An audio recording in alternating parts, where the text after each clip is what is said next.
శ్రీవారి ఆభరణాల తనిఖీల్లో తేలిన తరుగును రికార్డులో నమోదు చేయడానికి టీటీడీ పాలక మండలి గ్రీన్ సిగ్నల్ ఇచ్చింది. ఆభరణాల్లోని రాళ్లు, ఇతర భాగాల నష్టాన్ని బాధ్యులైన అధికారుల నుంచి వసూలు చేసేందుకు అనుమతించింది. శ్రీవాణి ట్రస్ట్ నిబంధనలను సడలిస్తూ ఇకపై ఇతర రాష్ట్రాల్లోని ఆలయాలకు నిధులిచ్చేలా తీర్మానించింది. ఇటీవల టీటీడీ ధర్మకర్తల మండలి ఆమోదించిన తీర్మానాల వివరాలను తాజాగా ప్రకటించింది.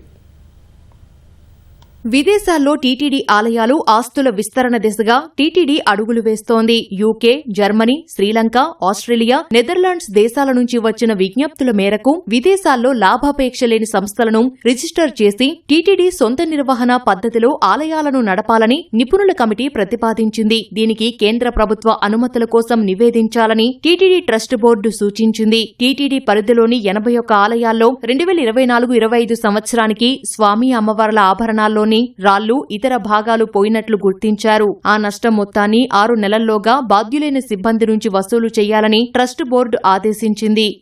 శ్రీవాణి ట్రస్ట్ ద్వారా అందించే ఆర్థిక సహాయంపై పరిమితులను టీటీడీ ట్రస్ట్ బోర్డు తొలగించింది. గతంలో ఉన్న 2 కోట్ల గరిష్ట పరిమితికి మినహాయింపునిచ్చింది.